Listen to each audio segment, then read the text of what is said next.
face tomorrow, Lord. Thank you that because you live, Father, all our fears don't have any power over us, Father. Thank you, Lord, that because you live, there is enough hope for today and for tomorrow, Lord. And so we want to thank you that, Lord, you live. Your strength is enough, Lord, for us. Your wisdom is enough for us, Father. Your grace is enough for us, Father. So, Lord, we just want to thank you that you live, and so there is enough hope for us, Father. We worship you,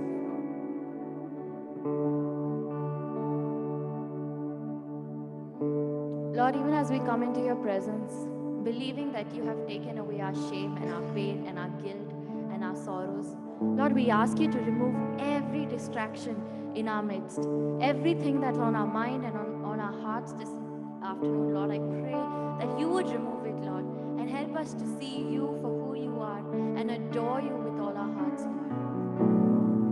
Help us to make today all about you.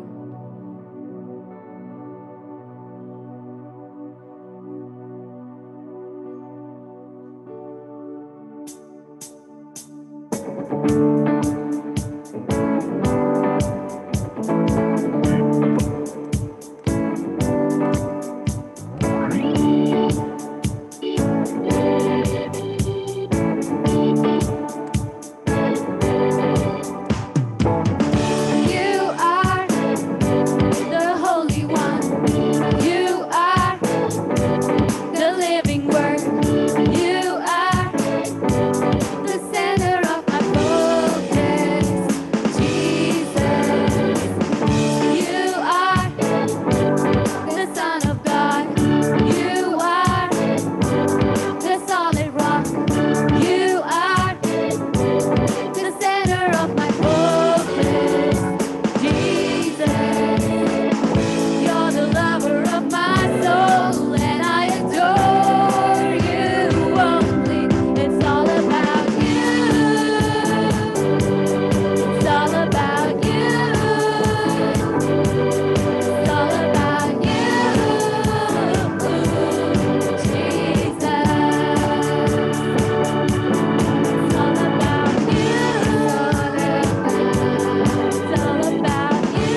Psalms 100, verses 2 to 3 says, "Worship Yahweh with gladness. Sing your way into his presence with joy." And realize what this really means. That we have the privilege of worshiping Yahweh, our God. For he is our creator and we belong to him. We are the people of his pleasure. RJ, can I encourage you all to, even in a line, just worship your creator this morning. Just praise him for who he is. In a line, can you just lift up your voice and praise him for who he is to you this morning, in this moment?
Even as we were singing these two songs, the previous song when we were singing that song, Lord, it's all about you, I just felt a great sense of uneasiness to sing that out. Because I realize that the truth often is, it's all about me.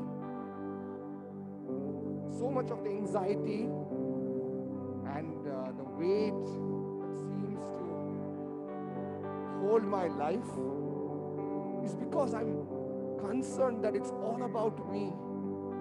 what I do, what I am capable of, what I'm not capable of, what these situations mean, what people are doing. But even as we were singing that song, the next song, and I think that's the remedy for our malady. It's the remedy for our, struggle. It is for us to ask the Holy Spirit to see what God is doing. When we see Him, when we behold Him, that's when our hearts are really set free.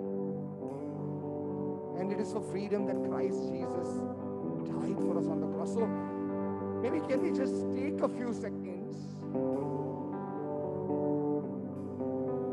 just think about what are those things that have been in our hearts. And after that, I'm going to ask the worship team to just repeat the chorus of that song.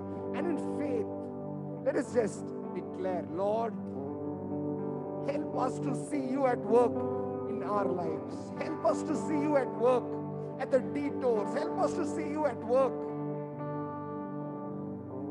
in every situation of our life, Lord. Because you are faithful. Even when I walk through the shadow of the valley of death, your rod and your staff will comfort me. So that's my privilege. My sons and daughters walk with you. Therefore, help us to see you, Lord. Help us to see you. 'Cause when we see you, we find strength to face the day. In your presence, all our fears are washed away. 'Cause when we see you, we find strength to face the day. In your presence, all our fears are washed away, washed away.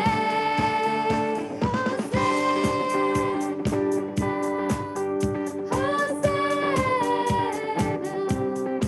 you are the God who saves us. You're worthy of all our praises. Hosanna,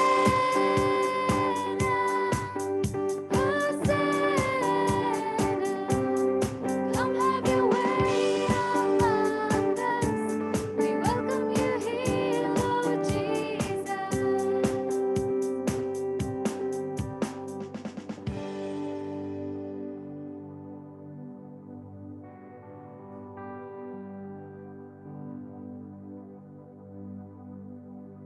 When we see you, we find strength to face the day. In your presence, all our fears are washed away. When we see you, we find strength to face the day. In your presence, all our fears are washed away.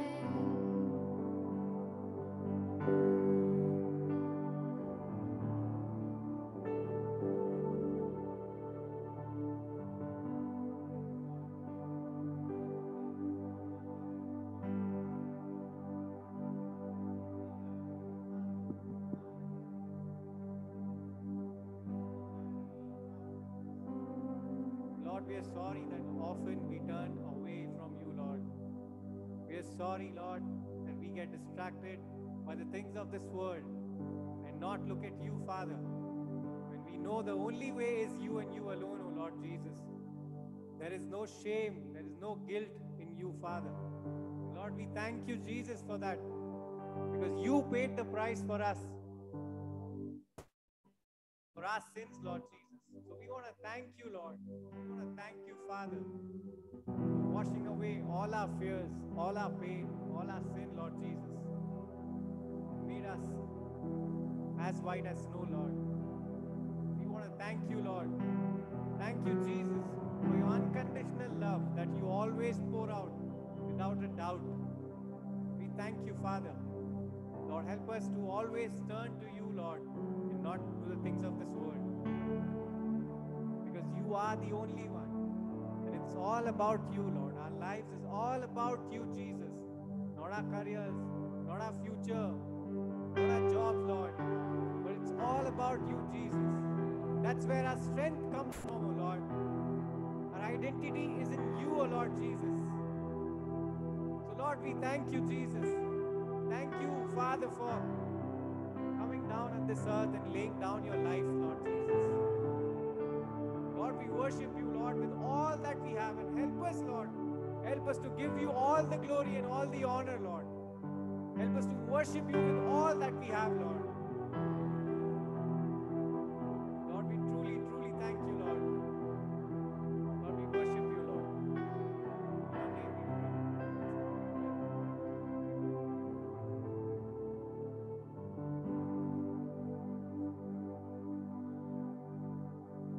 Peace upon our lives, Lord. We give you glory this afternoon, Lord, for having brought us here, Lord, after a gap of almost 2 years, Lord.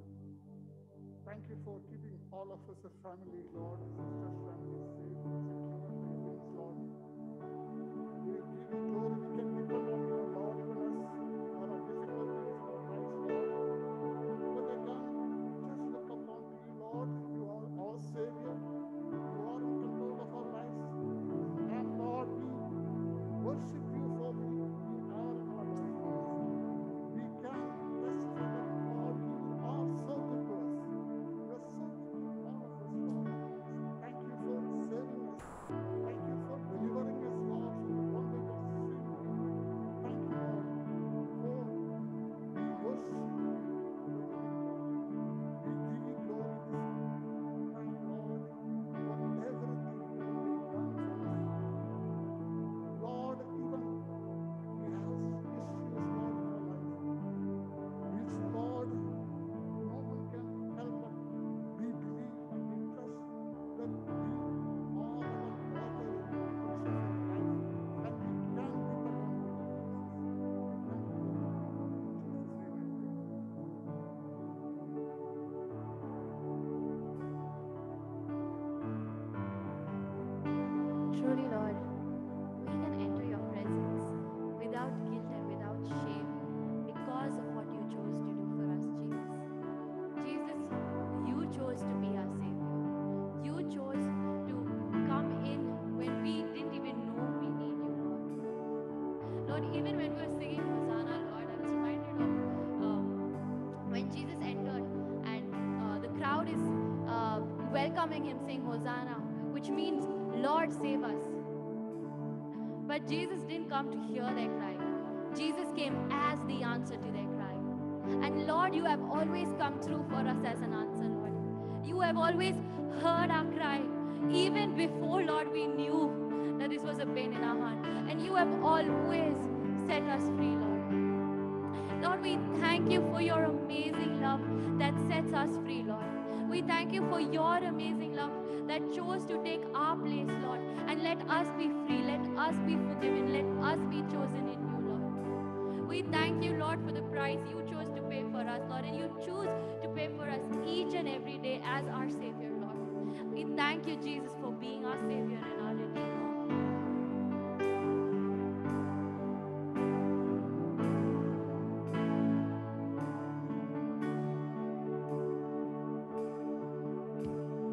I'm forgiven because you were forsaken. I'm accepted. You were condemned. I'm alive.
because you were forsaken, I'm accepted. You were condemned. I'm alive and well. Spirit is within me because you died and rose again. Amazing love, how can it be that you, my King, would die for me?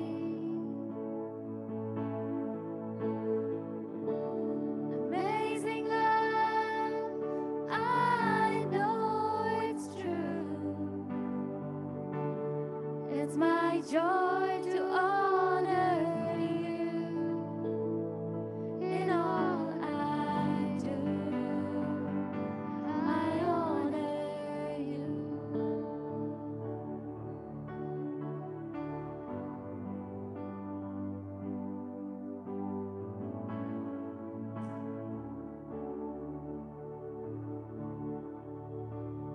You are my King, Jesus. You are my King, Jesus. You are my King, Jesus. You are my King.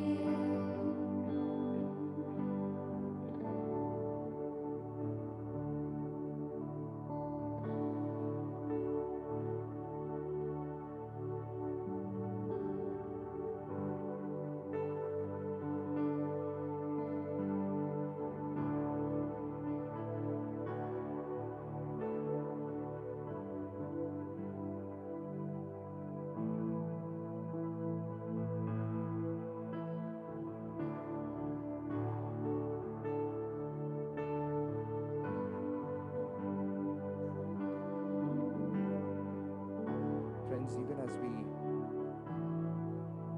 continue to worship the Lord, we are called to remember how He chose to become our King. He didn't come with His might and His power and His overwhelming capacity, but He came forsaking all that was His. He came giving up heaven for us. And He wanted us to remember. He wanted us to remember this reality, that it is by His sacrifice we live. He was forsaken so that we could be redeemed. He was broken so that we could be made whole. So the night, seated with His disciples, He took the bread that was before them. Giving thanks to the Father, He broke the bread and gave it to His disciples, and He said to them, remember my body that is being broken for you. Later He took the cup. Giving to His disciples, He said, remember my blood that's going to be shed for you. The blood through which I'm establishing a new covenant. He, as His disciples too, are called to remember the body that was broken and the blood that was shed, so that we will truly be made whole again. Jesus, we want to thank You for this costly sacrifice by which we are saved. And we want to thank You, Lord Master. It's got nothing to do with who we are. It's got nothing to do with where we stand. But Lord, it's got everything to do with who You are, the lover of our souls. And it's got everything to do with where You stand. You stand knocking on our heart's door. And my dear friends, I would just want to invite If you sense this knocking, if you sense Jesus inviting you to put trust in His sacrifice for your life, maybe all you need to do is invite Him in. It's not about you, it is about Him.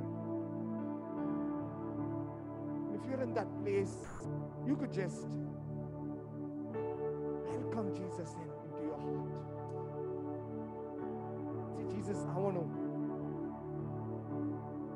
want you to have control. I want your work to lead my life. And I'd like to encourage you, if you're making that choice, would you just meet us at the end of the service? And we'll be more than happy to pray with you and rejoice with you as well. So we're going to ask the ushers to bring the emblems. If you've accepted Jesus Christ as the Lord and Savior of your life, this is a beautiful celebration. Feel free to partake in these emblems in a minute. But if you do not know who He is and what this is all about, I kindly request you all to refrain from it. And if you'd like to participate, please meet us at the end of the service and we'll be more than happy to do that. Let's continue to worship the Lord. Let's continue to shift our focus to who He is and what He has done.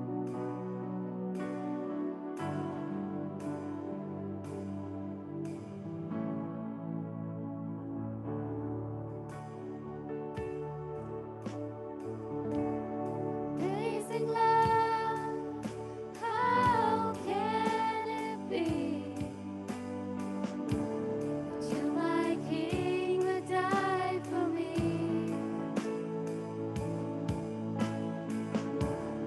Amazing love, I know it's true.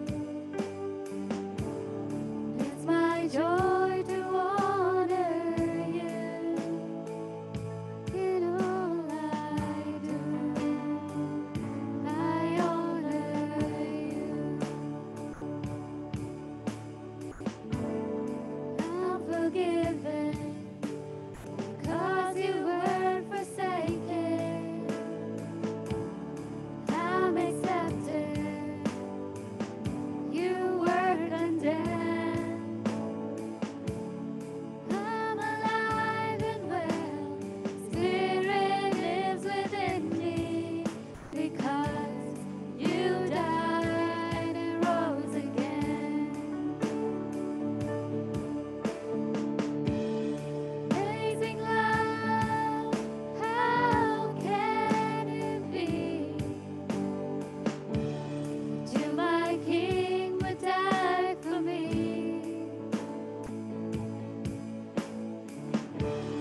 Amazing love, I know it's true.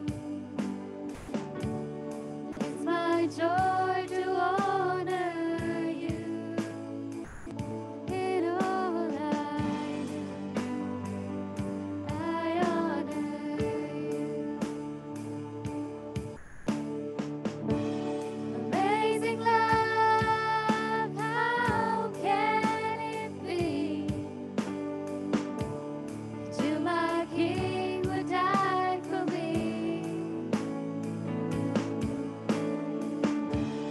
Amazing love, I know it's true.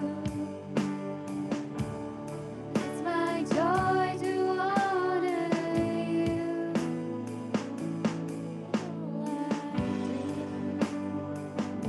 I honor you. Can we just rise up and sing this song together?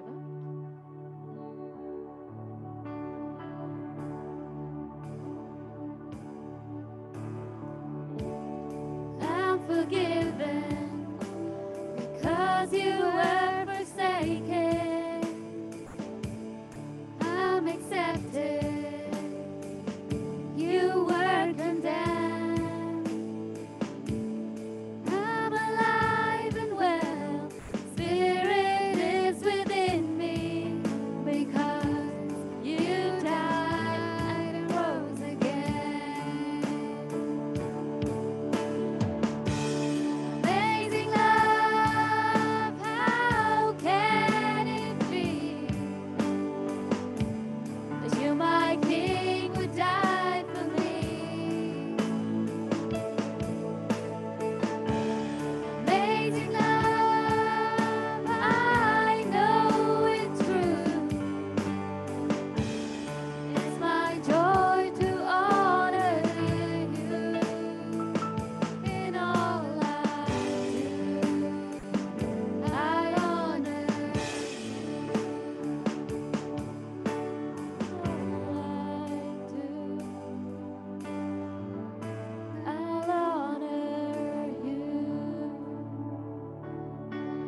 Father, we want to thank you, Lord. Thank you, Jesus. Lord, we come to you with all gratitude, Lord, because that's all we can give to you, Father, Lord. Lord, help us to, Lord, always turn to you, Lord. Father, we need you more than ever before in our lives, Lord, because you are our King, Lord Jesus. And Lord, we truly, truly thank you, Lord. We are blessed by what you have done for us, Lord Jesus. Lord, we invite you, Lord Jesus. Lord, we thank you, Father, Lord. We worship you, Lord. In Jesus' name we pray. Amen. May you all be seated. Let's give a round of a clap to God and the worship team. Thank you, Joni. Thank you, Steve, William, Ariel, Isha, and Tushar. Thank you. Now, I would call Minamzi for something huge. Yes, it's huge indeed, because after a long time, we are getting this privilege. One of the most sovereign acts, I think, is when you become parents, because you have no clue of how that child is made. It's like God chooses to give us specifically. And it's such a blessing that we are called as ambassadors, we are called as stewards. Because if you are a parent, you know this by now. God used you, but you had no real architectural plan in putting that child together. And the Bible says, He is our Father. And today we get to dedicate one child. Her name is Abigail. Many of us know Joanne and Christy. The family is also here. So let's just put our hands together and give them a round of applause, even as we welcome Joanne and Christy and baby Abigail.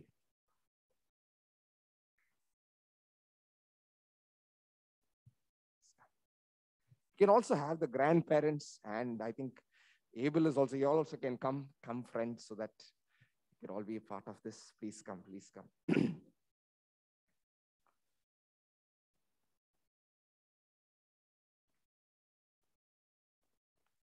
For us, it's a very real thing. It's not a statement when we say raising a child is a community affair. It's not just us. We realize there are so many people involved in this. But today we want to say that we are not going to dedicate Abigail. We're going to actually dedicate their parents and ourselves to raise this child. And we hope that we will function as good stewards, so that one day Abigail, through all of us, would see the beauty and the wonder of Christ Jesus. And by the work of the Holy Spirit, by herself will make the choice and say, Lord, you're mine. I love you. Yeah. But we want to commit ourselves towards this high calling.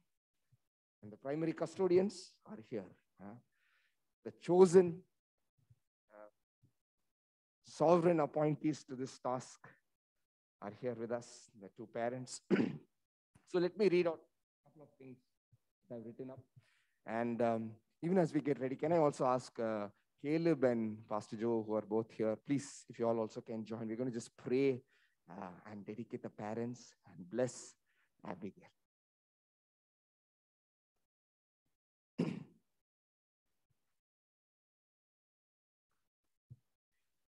So today, as per the request of Christy and Joanne, we would like to pray and bless Abigail Elizabeth Mathai. She just celebrated her first birthday. So she's in her second year. That means 2 pieces of cake for everybody. Yeah. I also realized that it's a grand moment for the grandparents. Yeah. It's so nice to have Abel also with us. And we trust God that we will rejoice together as a family, even as you all rejoice in Abigail. Proverbs 22:6 says, train up a child in the ways he should go, and when he or she is old, he will not depart from it. So there is a call upon us to train in the ways of the Lord.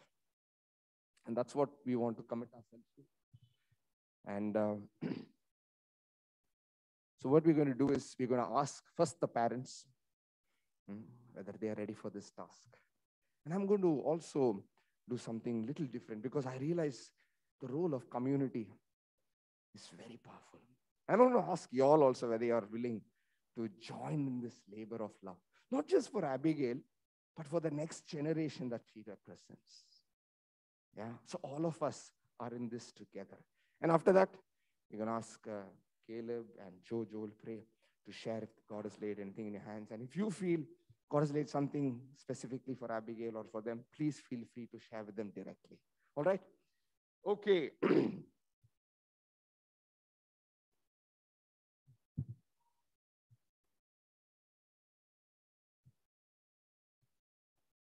All right. So, Joanne and Christy, do you acknowledge Abigail is created in God's image for his purpose and his glory? As stewards of this precious gift, do you pledge to dedicate yourselves with God's grace to raise Abigail, actively teaching the word of God and modeling Christian life in all its fullness? Yes. Do you also pledge to cherish and treasure and release her into God's purposes in his good time? And we trust and we want to join with your testimony and bless you all. Caleb, would you like to share and pray? Then I'll ask Joe to pray for.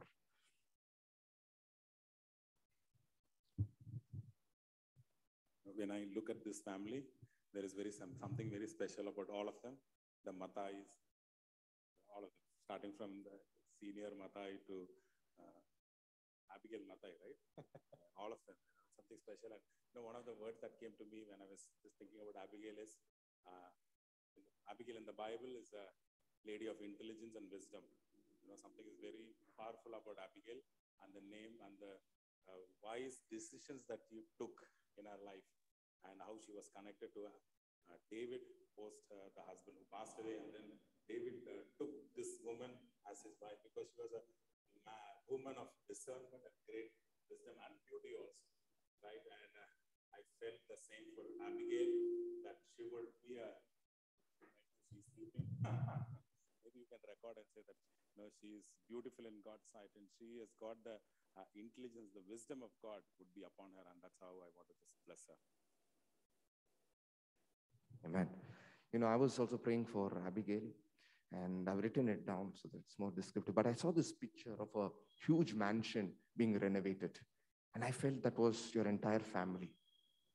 And one thing I felt was there were all sorts of nets and scaffolds in place. And I felt that you guys are protected. Do not fear. Do not fear.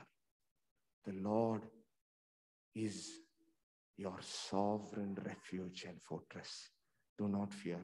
And I felt for Abigail, this word, disciple. Disciple. I think discipleship is our high calling. And I just felt that she will learn to carry her cross and follow in the footsteps of his true master, Jesus. That was very encouraging, and I trust God will give you all strength and grace towards that end. God bless you. Joe.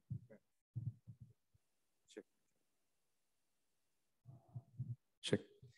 Yeah, I was just waiting on God for Abigail, and I just felt this picture of a precious stone, so a precious stone which is not polished, but it's kind of like raw. So I just felt that God has put everything in her to be that precious stone. And I believe that as you all nurture her and help her to grow in God, she will be polished, and the real worth, value, and the preciousness will just shine forth. So I just felt God saying that everything of worth and value and beauty is put in her, kind of like right now, in a raw way. But as you all bring her up, it will just shine forth for God's glory. Okay, so I'll just pray. Father, we thank you, Lord Jesus. Children are a gift from you, Lord. We are just called to be stewards, Lord, of your blessing upon our lives. And so we want to bless Abigail in the name of Jesus, Lord. Thank you for this precious gift, Lord, for both Christy and Joanne and the entire family, Lord Jesus. Father, we together, Lord, as leaders and as a church, we bless her in Jesus' name, Lord. And Lord, we want to dedicate her parents and the family members, Lord, for your purposes, Lord Jesus. Father, we want to thank you, Lord, even as we look at scripture, Lord, we see Abigail as a wise and discerning woman, Lord. And we want to pray, Father God, that as she grows, she will discern things, Father God. She would be sensitive to the things of God. Lord, she would move in the ways of God and not in the ways of the world, in Jesus' name, Lord. Lord, we believe everything, Lord, that will cause her to shine, blossom, and to be fruitful, you put in her, Lord Jesus, Lord. And Lord, her parents, Lord Jesus, and the family members, Lord, and the church community will help her, guide her to walk in your ways, Lord Jesus. Lord, thank you that they as a family and she also is protected, Lord, in Jesus' name, Lord Jesus. No scheme of the enemy will come and touch her and, Lord, cause her to get distracted or derailed, Lord, but she will walk in your ways. Deep down, Lord, she would know this is the way. She will walk in it, Lord Jesus. We pray in the days to come that she will grow, Lord, as a devoted, Lord, the wholehearted disciple of the Lord Jesus Christ, Lord. Lord, we bless her, Lord. As she grows up, Lord, let your divine protection be around her, Lord. Bless her with wisdom, skill, Lord. She will do well in all aspects, Lord. And so, Father God, Lord, she will draw men and women to your kingdom, Lord, through her character and through her life, Lord. We bless Christy and Joanne. Bless them with all wisdom, Lord. And we pray, Father God, that each day they will seek your grace to bring up this child. And Lord, your children, that you will bless them with, Lord. Thank you, Father God. In Jesus' name we pray, Lord. Amen. Amen. Amen. Amen. Please be seated. Thank you so much. Let's put our hands together. Yeah. You know, I also feel that this is a very sovereign moment. After a long time, we are having a dedication. And I was just thinking of this next generation. And I just feel that we have a big role to play. You know, sometimes we look at ourselves as young people, you know, but then we are role models. They are people whom they're going to look up to us. Yeah. So we trust God that we will take up that calling and we will be able to respond to it as well. Yeah. So can we all just stand up all together and we want to just pray. We want to just thank God for this privilege. And we want to ask God, Lord, help us together steward this generation. Yeah. I feel inadequate as I see a generation grow under a completely different environment. So I'm going to keep my one hand that is free stretched out, asking God, Lord, give me strength. Help us, Lord, so that our lives will pave a way for another generation. Lord, may we be your instruments. Father, we want to thank you for all that you have given us. And we want to thank you for this privilege, Lord, that we get to see children being born into your kingdom. And Lord, we pray that you would strengthen every single person over here, Lord Jesus. Father, just as Paul advised Timothy, we pray that we would not look down upon ourselves, but we would prepare ourselves in every season so that we may be an instrument in the Lord's hands. We worship you and we thank you for this privilege. We pray, raise up a generation, Lord. May the glory and the renown and the power and the love of the Lord be manifested from one generation to another. Use us, Lord Jesus. Use us, Lord, to be your heralds of your love, your power, and your work. We bless you. Strengthen us. In Jesus' name we pray. Amen. Amen. Please be seated. Can I call upon Sam to lead us with the announcements?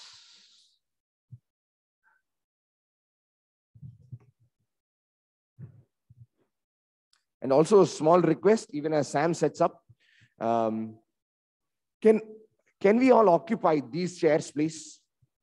I know that we have our very comfortable spots, and I understand that. Can I ask, friends who are there in the left and the right, can we come and occupy this so that it'll be very helpful for those who are speaking, so that we can address directly. To those specially seated behind, my dear brothers and sisters in Christ Jesus, please come. Come, William. Come, Tushar. Everybody can come forward. You can just take a seat over here. Thank you. Hello, RG. Hi. So how are you doing today? I think it's so great to have live services back the second time in running, and I hope we can continue this trend and there's no stopping that comes in. So why don't you look left and right and just welcome your neighbors with a wave and a hi.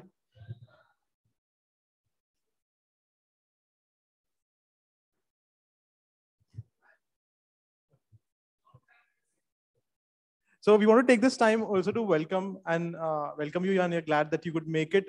Anyone here who's come here for the first time or has come here after quite some time, could you maybe wave out to us?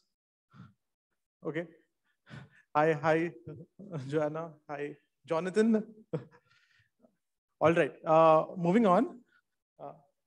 Yeah, so we have our midweek meetings, which are still online. So it's just, you can join in with the click of a button. If you're not part of it, it's one of the most encouraging parts of my week and many other people who join in for mid-service activities.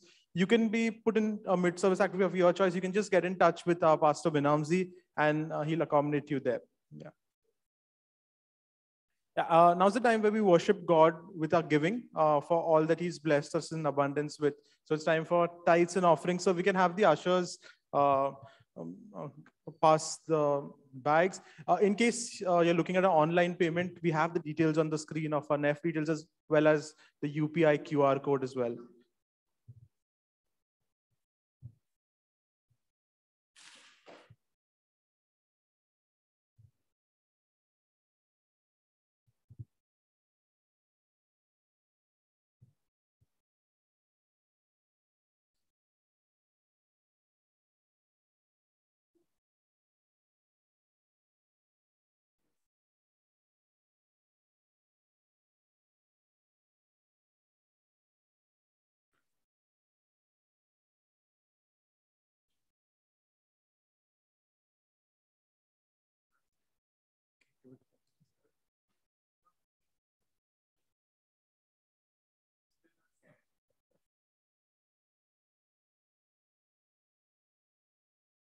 So those who would like UPI ID, we can have that messaged over to you if in case you're not able to scan it. Yeah, sure. Moving on, I think we move on to the next quick activity. We were looking at what we could do. So I think there were a few options. So we normally, when we make our mid-service activity, look at what day it is today. So one of the days was National Clean Up Your Virtual Desktop Day. So in case your desktops are messed up, you can use today to clean that up. It's also National Pasta Day today. There is also National Payback a Friend Day. So any of y'all who owe each other dues, it's a good time to settle that up. Another one was also Sunday School Teacher Appreciation Day. So why don't we give a clap for our Sunday school teachers? Yeah, and I think even there was one more day, but probably we'll do that in a mid-service activity. So I'll just welcome Steve to come forward and take that mid-service activity. So can we put a hand together for Steve?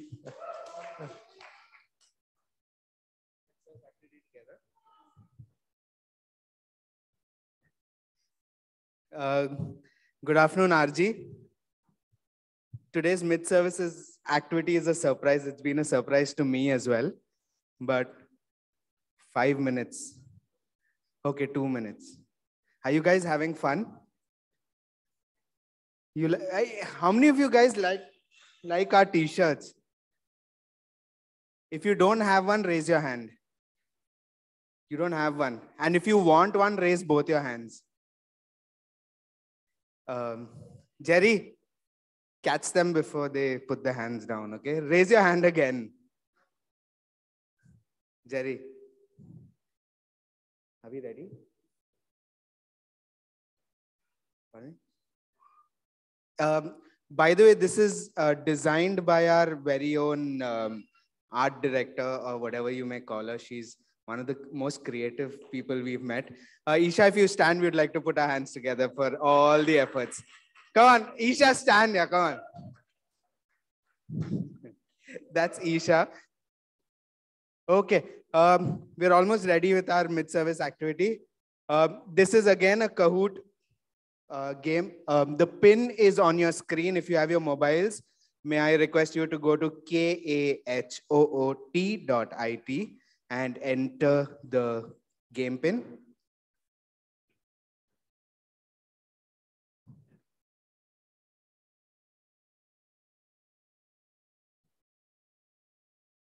Anyone who's not got the link?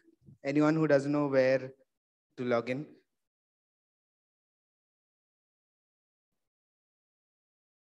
Kahoot.it. Okay, we have Dinah, we have Christy, we have admin, we have Ariel. Ariel's gone. My race changed. Wow. Sanya, Sneha, Will, Nadia, Abel. Anyone who's not able to log in? Log in. Okay. Sam, one more minute.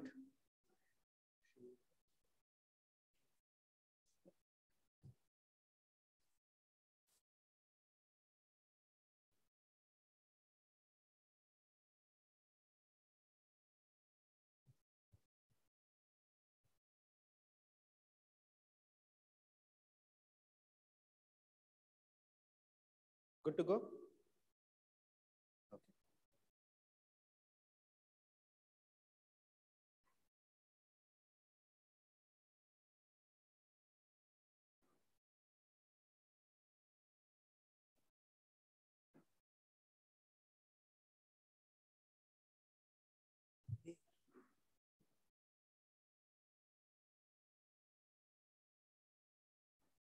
The pin for your reference is 188008. That's 188008. For people on Zoom, your pin is 188008.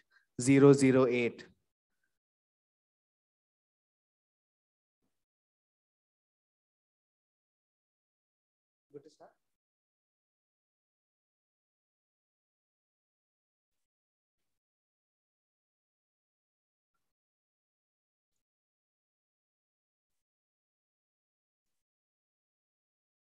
While you do that, if you need another cup of coffee and cookies, do raise your hand. Our ushers will be more than happy to bring them to you. Okay, we are ready. You ready? Yeah, I'm ready.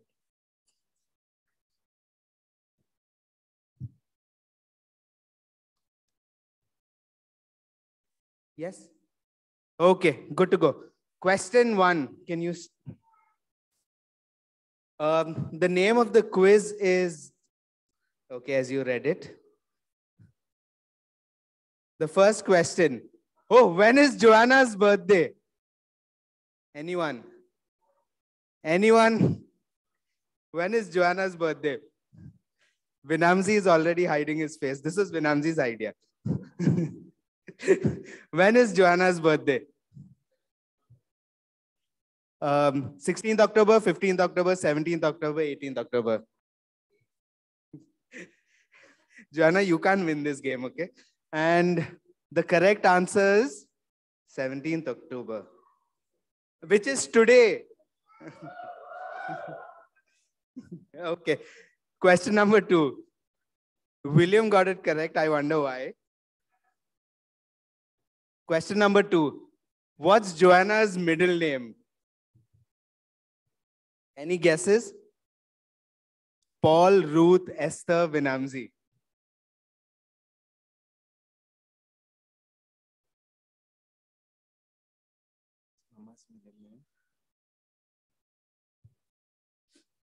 Out of syllabus. It's Ruth. 16 people got it right. Someone said Vinamzi. Someone said Esther. Okay, next question. And the sound man leads again. Again for the first time. Next question. Joanna is the principal of New Alpha Academy, Army Public School, Cathedral, and John Convent Campion. Huh? Kendra Vidyalaya also for Pratik. We're adding Kendra Vidyalaya.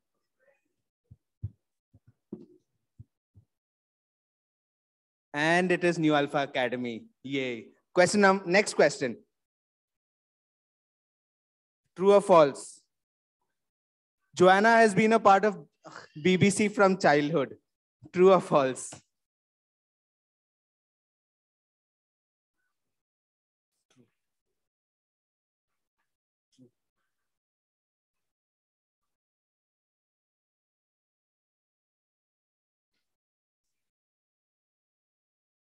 False is the answer.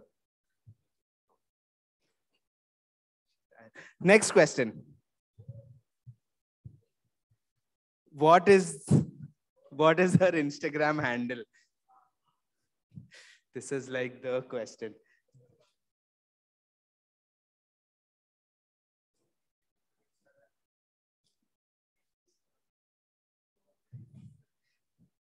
Jessica's already logging into Instagram. Jessica, no cheating, Jessica. Okay, how many of us got it right? 5 of us. Okay, the next question. See?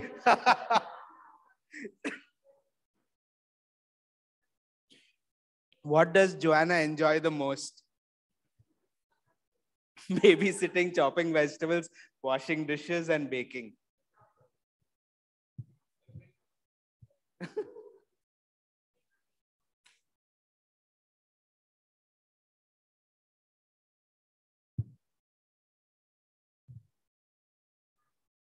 Baking. Okay. And the next, the folks on Zoom are really aggressive. They're pacing ahead. What topic did Joanna preach on most recently? Let's see who gets this right. George Muller, Pandita Ramabai, Fanny Crosby, Elizabeth Elliot. If you remember, I mentioned this last week when I did. I knew the answer. Okay? No, when he was asking.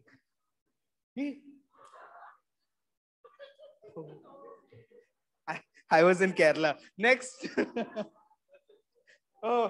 Okay. And the winners of the game or quiz are at number 3, Jess.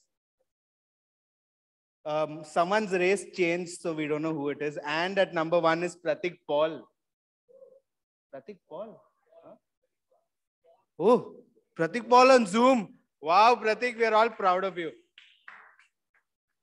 Thank you, guys. That's all. That's my time.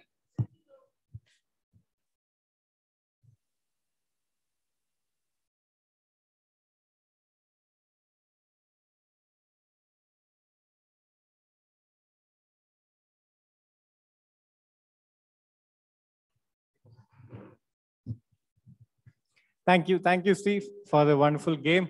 Firstly, let's just wish Joanna happy birthday sitting here only. Come on, in 3, 2, 1, sing it. Happy birthday, Joanna. Come on, sing it. Yeah. Okay. Let's call for the speaker of the day, and it's none other than Christy, who's going to lead us, who's going to speak the word of God. So let's welcome Christy.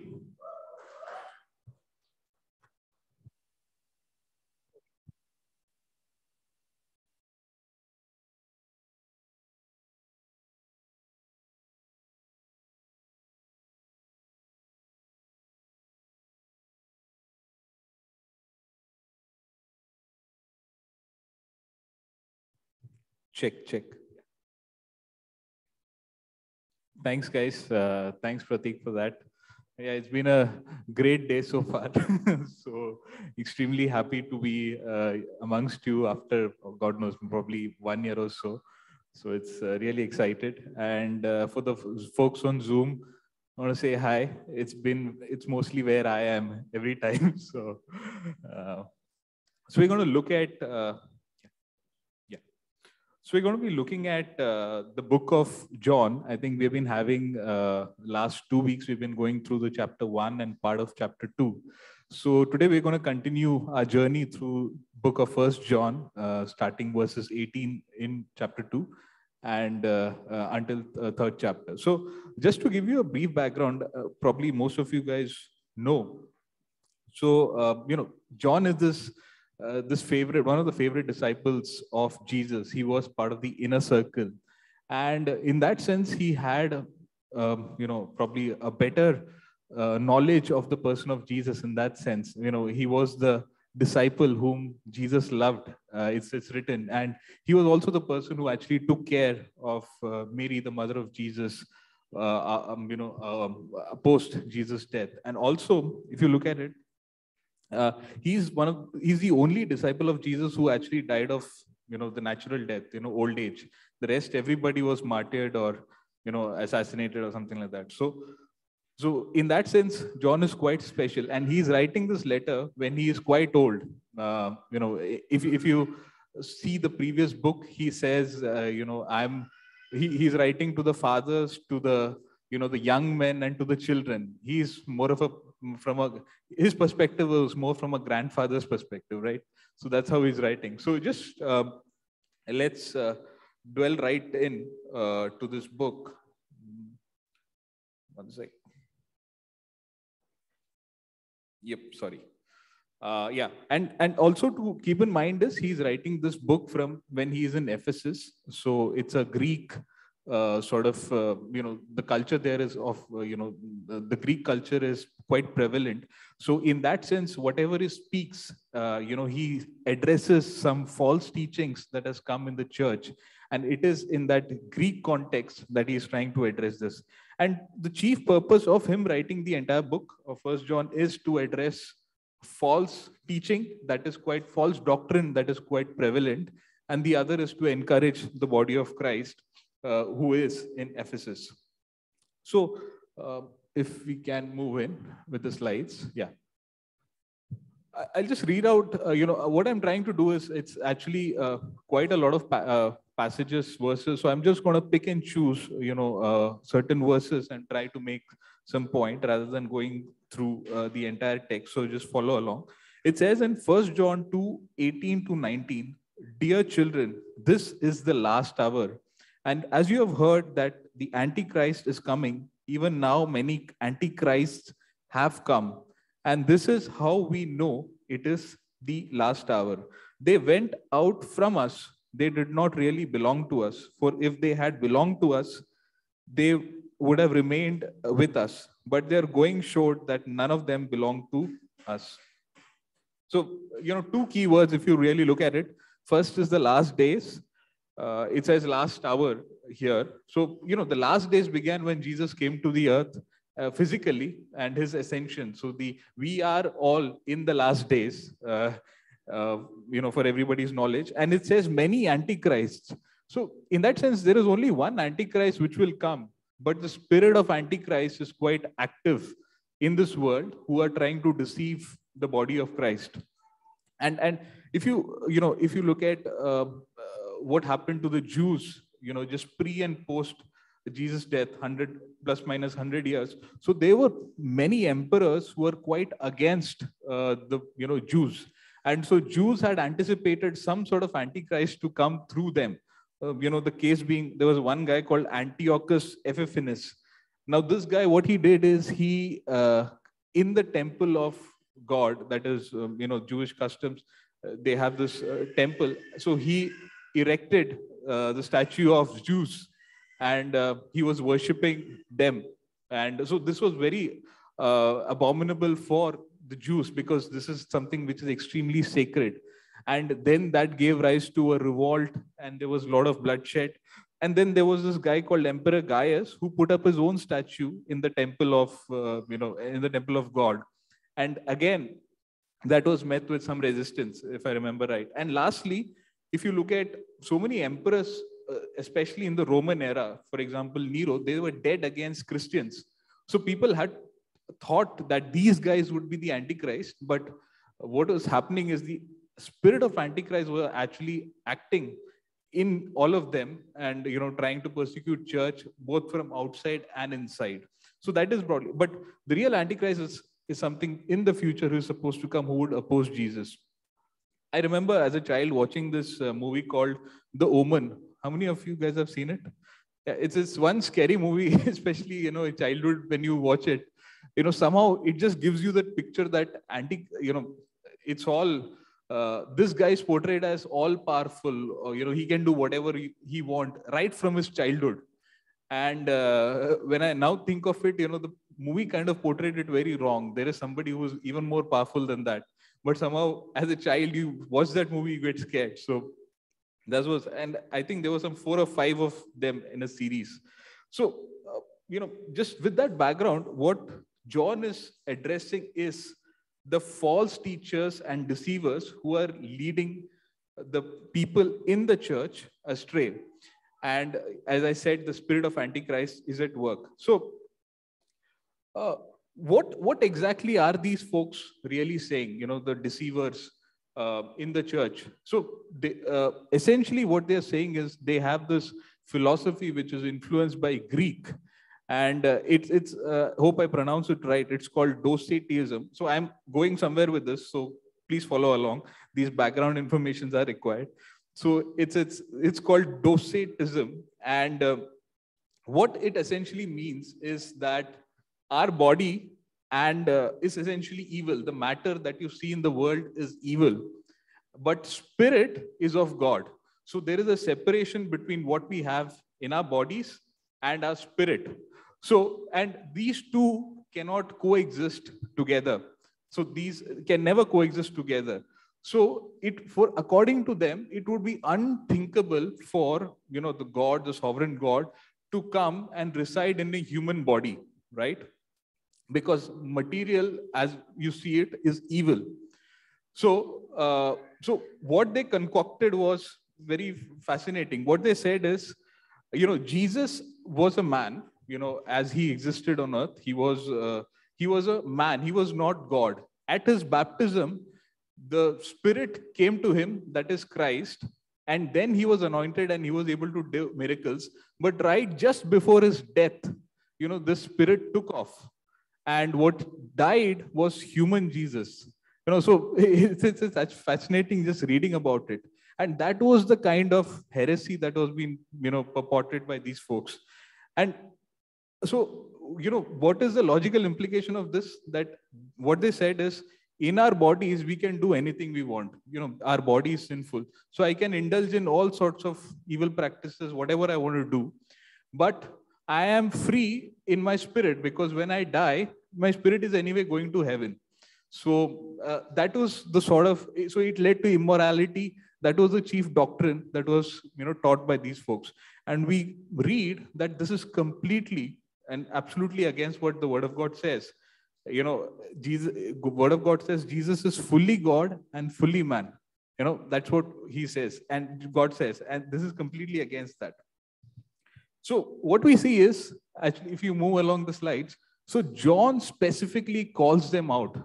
He calls them, these deceivers, out, and he says in verse 22, if you can move, who is this liar? It is whoever denies that Jesus is the Christ. Such a person is the Antichrist, denying the Father and the Son. Verse 23, he says, no one who denies the Son has a father, and whoever acknowledges Son has the Father also. So we see that is what John is trying to teach his fellow believers, that what these guys are saying is absolutely wrong. And he hits in the nail that you cannot deny Jesus and still go to heaven, right? So that was all in those times. And, this was what was happening then. We don't really see this around. When I did some Googling, I figured out that these Gnosticism or these sort of beliefs are still prevalent in some part of the world, but it's not mainstream. And by and large, Christianity has survived all these, and the right principles are being taught. But what about today? In the sense, we may not be hearing false doctrine. At least our church makes immense amount of effort to make sure that we are taught right, and nothing in terms of heresy is entertained. But what we keep seeing, at least in our day-to-day lives, is one thing I've noticed, especially in our movies, in our conversation with whatever we have with our friends. Some of them say that Jesus is not God. They directly hit at the divinity of Jesus. They say Jesus is one of the good mans. At least, Islam believes that. Part of Jews believe that. The other is, they say that Jesus is one among many gods. So Jesus is not the way, but he's among one God. And we find that quite prevalent in whenever we have any discussion with our friend groups as well. But if we read John 14:6-7, it says, I am the way and the truth and life. None comes to the Father except through me. If you really know me, you will know my Father as well. And from on, you do know him and have seen him. So I was just thinking, this is what Jesus has spoken to us. And we believe the exclusivity of Jesus. We know he is the only way. That's why we do not go bow down to any of the other idols. But the other folks would happily pray to our God as well, right? So that is the culture that we live in. So if we were to truly believe that, Jesus is the God, he is exclusively God. So what is the implication for me as a person, when I interact with my friends? So I think one of the clear implications, we all know that, is if our friends or people around us do not believe in Jesus, we know where they're going to end up. They're going to end up in eternal damnation. And that's quite clear. There is no two ways about it. And so when we witness to these people, our friends, our colleagues, so what is our response? Do we, I know that there are various levels at which we can engage them. It would be extremely foolish or, to be able to outrightly speak to them because it would be hurtful to them, right? So that's how it is. But if we look from the perspective of burden for these people, I think when we read this passage, it ought to come to us, the burden to be able to pray for them, at least our loved ones, our friends who know are headed for damnation. They would never have an encounter with Jesus because they are so clouded with other things. That is the first level. Do we have that burden for people in our circle? And the communication part of it can come over a period of time. We can engage them. There are various tips and tools which a lot of people have. God can create us, put us in a situation that we will be able to share. So at least from a starting point, we should be able to have that first basic level of burden for these folks. And that is one major implication if we read, if we want to try and weed out certain false seeking that is prevalent in our world. That was the first part of what I wanted to say. The other is, if we can move along. Yep.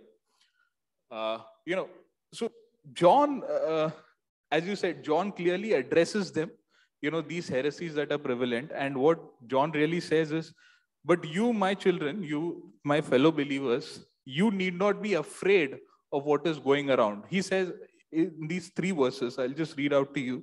But you have the anointing from the Holy One, and all of you know the truth. And I do not write to you because you do not know the truth, but because you do know the truth, and you do know it, and because no lie comes from the truth.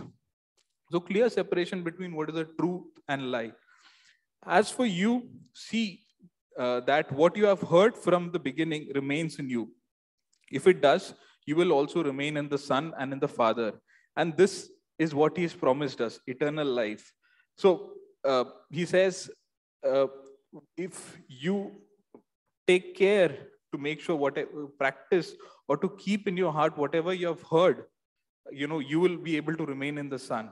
And lastly, it says, as for you, the anointing you received from him remains in you, and you need not and you do not need anyone to teach you, but as his anointing teaches you about all things, and as that anointing is real, not counterfeit, just as it is taught you, remain in him. So what we see is like, if we see the slide, the next slide. Yeah. So what John is essentially saying is, when you came to the knowledge of God, you received the truth. And this truth has been, the apostolic teaching that has been passed down to us, over the generations. So that is the truth that you have received. The other part of it is you have received an anointing, and that anointing is from the Holy Spirit. And with these two, just these two, you will be able to remain in him. What these guys were doing is these, false prophets were coming and preaching, a newer revelation of Jesus that was completely different from what was already there. So John is saying, you do not need that new teaching. You just need these two, which has already been with you, right? So, and also there was one more teaching by these folks, Gnostics, who said like, they have a deeper revelation of God, and God has given to them privately. So in that sense, there was a discrimination in the body of Christ, in the church, that I have superior knowledge and you do not have. So John is addressing it head on. He says, you do not need any other teaching. What you have is enough, right? So that is what John is hinting at. So if we put this all together, if you were to summarize what John is saying is abide in Christ, and that will take care. And when I heard this abide in Christ, I was just taken, there was various passages in the scripture where Jesus is speaking as abide in me. And one of them is John 15. So if you read John 15, it says, I am the vine, you are the branches. If you remain in me and I in you, you will bear much fruit. Apart from me, you can do nothing. When I heard nothing, it's we have so many presumptions of what we can achieve. But what Jesus says is nothing. And if you look at study this particular word, it is a final statement. There is no, it's like, mathematics, 0 or 1.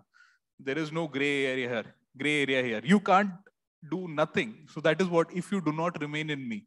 So that was shocking to me. I had heard this verse, but it never came so strongly. Moving on, if you do not remain in me, you are like a branch that is thrown away and withers. Such branches are picked up, thrown into fire and burned. If you remain in me and my words remain in you, ask whatever you wish and it will be done for you. As the Father has loved me, so have I loved you. Now remain in my love. If you keep my commands, you will remain in my love, just as I have kept the Father's commands and remained in his love. I have told you this so that my joy may be in you and your joy may be complete. So how does this abiding in Christ really looks like? When I was going through this verse, okay, God is asking me to abide in him. That's very clear. And I'll be fruitful if I abide in me. But what does this abiding in him really look like? And there is nothing that can actually capture this better than the, metaphor that Jesus himself uses. So if you see that tree and it's basically, this grape tree, wine, whatever make, and then you have the branches which are connected to the tree. The living sap or all the nutrients that is there flows through it. Now imagine for a moment if a branch is just taken and thrown away and, it will die. And that is so clear that what God is saying. So this metaphor actually makes so much sense. And, the branches are fed, are nourished by the tree. And Jesus also promised, it is a guarantee that if you remain in me, you will bear fruit. So there is no, so I guess we have this, at least I had always this doubt that will anything good come out? Will anything good come out of whatever I do? But Jesus says categorically that if you remain in me, you will bear fruit. So there are no ifs and buts to it. And in the sense, like, what does this remaining in you look like in our daily life? So it says, if you read it and break down, there are few things that Jesus says. Let that word dwell in you. That's our daily meditation that we do, and doing it meaningfully. Then it says the love of Jesus dwell in you. Now here, when we are in God, when we are connected to God, it is not the love that we have in ourselves, but is the love that comes from God that fills our hearts. And we are able to respond through that love. And similarly, it's the joy. We are, if all things go according to how we want it, probably we are joyful, in that sense. But, when something goes amiss, then, everything moves upside down. But here, what Jesus says is not that joy that is, that is manufactured by us, that is manufactured by the situations around us. But it is the joy that God has, and He gives it to you because you are connected. And it also says that all these things would overflow into others' life as you are connected to me. So our circumstances can be anything. It can be worse. I'll illustrate with the story that I have. But that doesn't matter. I will still be able to bear fruit because I'm connected to Christ. I think that's fascinating. I think that makes so much of sense when I read this particular verse. And just going through my journey over my teenage years, coming to until here now, I was just thinking, the reasons that I backslide and what is my behavior when I do backslide. And one of the main things was with respect to my meditation and Bible reading. I always, in those times, know for sure that I might take up the Bible and read it, but that reading, it will not do good for me because I'm just reading it as a storybook or things like that. I'm always in a hurry to be able to read the book, just like doing a chore, usual activity. And I read Bible without any expectation, of being cleansed, being made whole. There's no expectations. And most of the times I do not read Bible, especially in the times when I'm really backslidden. And I think maybe we all can just judge our lives, especially when let's say we are not really there for God. Our connect with Him is limited.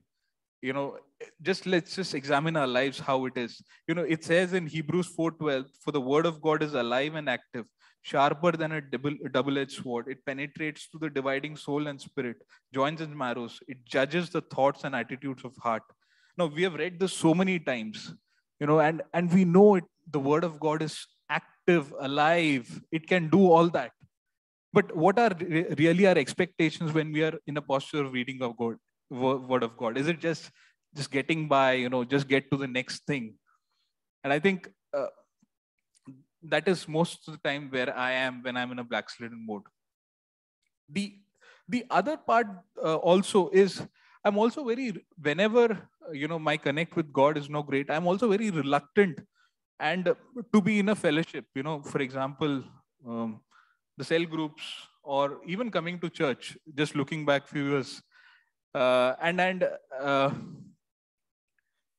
there are so many verses in the Bible where it says that, I don't want to go through all of them, that how people encourage when you are in this community. And we need that. We cannot do, as there is a statement, a man and in his island, if I'm getting it right, that I don't need anything else.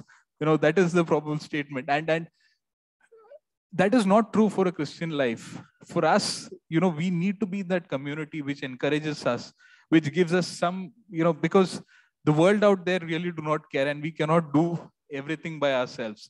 So, and when I have had these periods when my walk with God was not great, I'm not willing to come to that fellowship. I have to force myself, or somebody would have to force myself. So probably we can just examine ourselves, just to, these two things are very personal to me. It may not be for all of us. So let's take that cell groups that we attend very seriously. it's not something really optional, which, if the time doesn't permit, I will not be able to join. It's not optional. It is required as much as, coming to church, because that is where you get encouraged, you grow, you think deeply. If you come to think of it, how many times do you really think deeply about the word of God through the week as you do in your cell groups? I think cell groups are those places where you can really think. People can challenge your assumptions, and then you grow in that sense. So I still remember a few of my friends, my engineering days, where, it was a Christian minority institute. So prayer was mandated. The first year, everybody was forced to go and pray. There was an appointed time in the evening, 4 to 4:30 to 5. But second year, people who wanted to join can join in. And others. But I saw this body of, one of my close friend was also there. He was very focused to be able to attend this, sort of a cell group which happens daily, even if he has exams, even if he has, whatever maybe he's doing the next day. And he consistently did this over a period of 4 years. And that body was very small. The first day began with 150, 200 people. It shrunk to 20 of them maybe. But they still continued over the 4 years. And it was fascinating to look at their lives. First of all, their walk with God was superb. They were the people who used to be encouraging us when we were sitting there playing all day, Call of Duty or whatever, to come and to be able to participate. And all of them were doing very well study-wise. They were focused. And I felt it was just an overflow of them being together. And while the people around them were not, they don't have a great reputation because they were these holy, holy, holy people. But that didn't really discourage them or something. And all of them, when I look back, now it may be 10 years, 12 years down the line, they're all on fire for God, doing something or the other. And I think it begins with very of these small things where we really appreciate that this fellowship actually matters. And then we want to go ahead. And sometimes it doesn't make sense. Sometimes, it has not added great value, but over a period of time, things change. Yep. So the questions that we have, probably we can just think over it, is, are we really abiding in him daily? What is our response as we are pruned by the Father? So there is that statement where God prunes us. Sometimes it is disciplining us so that we bear much fruit, right? And then, so generally, if you are going through that time, what is our reaction? And lastly, are we really connected to him? It just makes the first point more relevant. Or are we, in a state where we have disconnected from him? Maybe we can ponder over these questions, as I roll through. So we saw the first part of it where John was actually addressing, the false prophets. And the second part where John says, you already have all that is required to be able to counter them and much more. Now, verses, chapter 3, the initial verses onwards, John is in this quest to be able to tell us what are the outworkings of our lives if we abide in him. How do we, what does our life look like if we abide in him? And then, John is very, I read this from, Pastor David Pawson. He does these beautiful introduction to various books of the Bible. And one of the things that he says is, what is so appealing about John in that sense is his response is black and white. There is no gray area for him.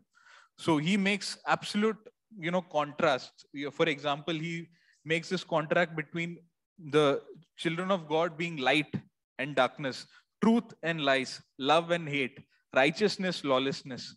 Children of God, children of Satan, love of the Father, love of the world. So he makes it very, very evident. The separation is here. There are no gray areas. And it's fascinating to read that few verses from that perspective. So I'll just read along select verses from, chapter 3. It says, all who have this hope in him purify themselves just as he is pure. Dear children, do not let anyone lead you astray.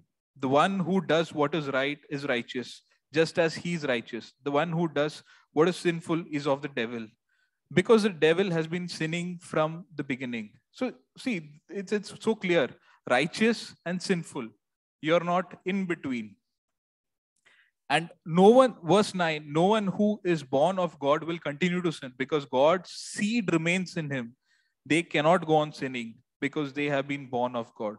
So quickly, just two things where he says, as we grow in God, there has to be some sense of purity. There has to be some sense of righteousness. We are growing in that aspect from where we were. And if you were to compare our lives when we just accepted Jesus to where we are now, there has to be growth in these two parameters. So that is an outworking of us abiding in him. And here he also makes this statement that we might sin, we can sin. It says, John himself says, if we claim to be without sin, then we deceive ourselves because the truth is not in us. So we are not sinless in that sense, but we cannot have this sin which is ongoing in our lives. He makes that statement. Because we are born of God's seed remain in us, we cannot go on sinning because we have been born of God. So that's his statement. So, I understand habitual sins. Even I had habitual sins in that sense. And any of the struggle which a young person goes through. But what's really sets us free is that presence of God, the knowledge of God and his grace daily, day in, day out. And that's what sets us free. And we cannot be in that state for long.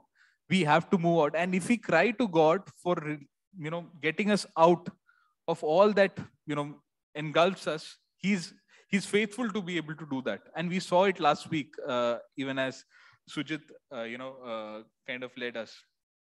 So that's one part. We are growing in purity. We are growing in righteousness.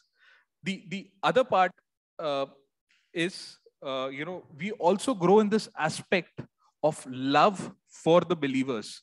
So it is again, this is David Pawson who says this. He says, if you love Christ dearly, how can you not love, fellow believers who have Christ in them?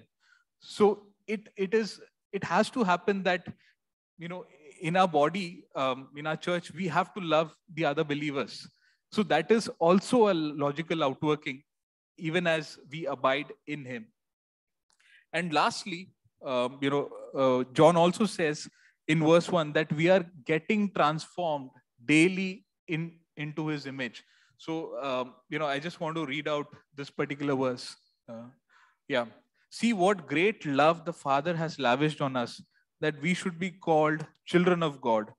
And this is what we are. The reason the world does not know us is that it did not know him. Dear friends, now we are children of God, and what we will be is not been made known. But we know that when Christ appears, we shall be like him, for we shall see him as he is. Right? So that is our promise. The world rejected Christ. Similarly, the world, if we abide in him in some fashion or the other, has to reject us also, because we are absolutely counter opposite to the thinking of the world, because they are governed by something else, right? And then God promises us that he is in that process of transforming us into his son's image. And the day when he appears, if we abide in him, then we will be unashamed to be able to see him. It will be like a journey that we know Christ, we are walking with him, and then he appears. So it's a natural progression because we know him day in, day out. But if our walk with him is maybe I've just accepted him, and then after I'm just going to him when there are some issues and going back and forth, that is not the relationship that God wants. He wants consistency, right? And it is completely different of a person who do not know him, right? So what did we really see, we saw that, just to sum it up, that the deceivers in the church, though it was a big problem, was addressed by the simple fact, by the teaching that is already there within the church, and the anointing and the fellowship of the Holy Spirit. And we also looked at this aspect that if we truly abide in Him, our life would there would be some changes, and what John addresses here is in purity, in righteousness, and love for the fellow believers. And also, we saw this fact, even as we abide in Him, the love, the joy that is in Jesus flows into our lives. That is also one big aspect. So I just like to close this with a story. Some of you might have heard this, so beg your pardon, but I thought this makes this, an excellent point. So I'll just like to read out. So just follow along. So this is about Pastor George Chen, who was, in China, who was serving in China just when the, and that was also the period when the communist government was just, making sure that they had everything. It was an iron fist rule in China, especially under Mao Zedong. So this was the period in 1960s, 70s. So Pastor Chen, he was arrested because he was a pastor in a local sort of church. He was sort of, in charge of 2-3 house groups, and he was sent to prison. So this is the story. Pastor Chen spent about 18 years in prison work camp in China. Because he came from a background of moderate wealth and opportunity, the guards at the camp worked hard to break his spirit and to indoctrinate him. So if you are a believer, so essentially what does communism essentially holds? That there is no God. That is one of the chief tenets, beliefs of communism. So for you to be a communist, you have to say there is no God. You're an atheist essentially, right? So that is what they're trying to indoctrinate him. He was so hungry at times that he was tempted to eat toothpaste. He was separated from his wife and his young church. While he was in his prison, his wife died, and I'm told his child also died. One of his greatest hardship was that he had no privacy to worship, pray, read, or memorize scripture. He was under constant surveillance. Frequently, he prayed that God will allow him a place of privacy so he could enjoy fellowship with God. Soon, the prison officials gave him a new assignment. In order to break his spirit and to indoctrinate him further, they gave him the most difficult assignment in the camp. They assigned him to the camp cesspool, the sewer pit, where he served 60,000 prisoners. His assignment was to scoop out human waste to be used as fertilizer. No one else wanted the job because it was lonely, repulsive, and they feared of deadly diseases.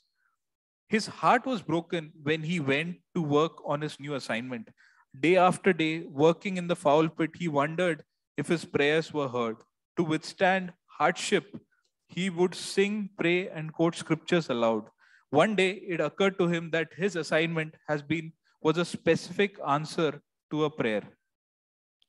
Because he worked in such foul hole, none of the guards would get anywhere near him. He worked completely alone. He could pray, sing, quote scriptures as loud as he wanted. He began to thank God and rejoice. There was no one there to hear him but his faithful God. His cesspool assignment lasted for 6 years, and miraculously, he never contracted a disease. When he was released, the church for which he had labored and prayed had exploded in growth and vitality. He traveled to poor villages where he saw the hand of God at work, and he presented the cause of suffering church in China to across the world. Speaking before a huge missionary conference years later, he told the story of God's faithfulness to him in prison. With bright eyes, he spoke the fellowship he enjoyed with the Lord in the prison cesspool. Standing before a huge crowd, the small Chinese pastor began to sing the song that he used to sing in the prison sewer. And the song is this: I came to the garden alone while the dew was still on the roses. And he walks with me and he talks with me and he tells me that I am his own. And the joy that we share as we tarry there, no other has ever known. Pastor Chen learned that the secret to rejoicing is not perfect circumstances, but consciousness of the presence of the Lord Jesus. In his presence, there is fullness of joy. So, when you are discouraged by difficult circumstances, misunderstanding, pressures, responsibility, and outright persecution, rejoice. The presence of Jesus can turn a cesspool into a garden. So I was just reading this, and this is what he experienced even as he was connected to God. As those branches were connected to the tree, the joy of the Lord, the love of Jesus just flowed into him. He could not manufacture it on his own. His circumstances would not allow him to do. But Jesus did it for him, and he really enjoyed. This cesspool could become a garden of praise to God. Yeah. So there is a video of him. For some reason, I try searching about him a lot.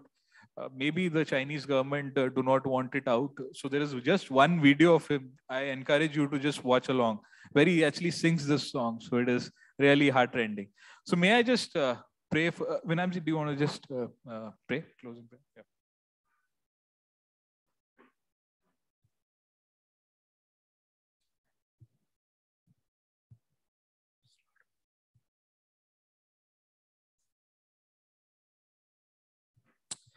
Father, as we stand here, Lord, we realize some of us, maybe we don't even understand, Lord, that includes me, the power of abiding in you. The branch does nothing but stick to you. But Lord, we want to know what it means to be tied to you, Lord. Like Brother Chan, like Mueller, whom we heard last week, and the many who have found fellowship with you. Lord, I have found the beauty of being transformed with all their challenges, Lord. Jesus, we pray, would you shake our understanding, our comfort-driven postures of how we are living our lives. Father, we want to know you. We want to know you in a way that truly satisfies us, Lord. Our Lord, I want to know you in a way that truly satisfies me. Father, and if that means shaking me off my comfort zone, so be it, Lord. If it means pain and struggle and challenges, so be it, Lord. Oh, Lord, we want to know what it means to be united with Christ Jesus. Lord, truly, Christ in us is the hope of glory. Lord, at this time, maybe so much of this doesn't make sense. We are not able to connect to it. In Jesus' name, Lord, we speak. We stand against every thought that has raised itself above the knowledge of Christ Jesus. Every experience, every stronghold that stands. Lord, our emotions that have been kindled and rekindled and triggered and made us addicts to it. In Jesus' name we pray and we ask, may the light of Christ Jesus shine into these truths. And Father, we pray that we would know our Maker and we would know our lives in fullness. We humble ourselves before you, Lord, and we thank you that you are the vine. We are just the branches. And in your great grace, you were willing to be cut down so that we could be grafted back. Strengthen us, Lord, so that we may abide in you and know you more deeply. In Jesus' name we pray. Amen.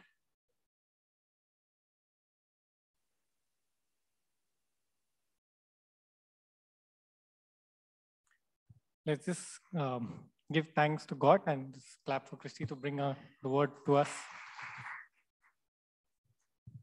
Thank you, Christy, for bringing the word. I think it really spoke to each one of us out here. Honestly, this has been God speaking to me for the last 2 weeks or so. I've been struggling, but yeah, this is what it is. Abide in Him. So thank you for bringing the word. The service is over. We'll now move to the side hall and enjoy the fellowship. And do collect your t-shirts. It's right available for you. Those who have not taken it, I think there are some extra t-shirts, so you can still purchase it. And yeah, thank you for the lovely afternoon.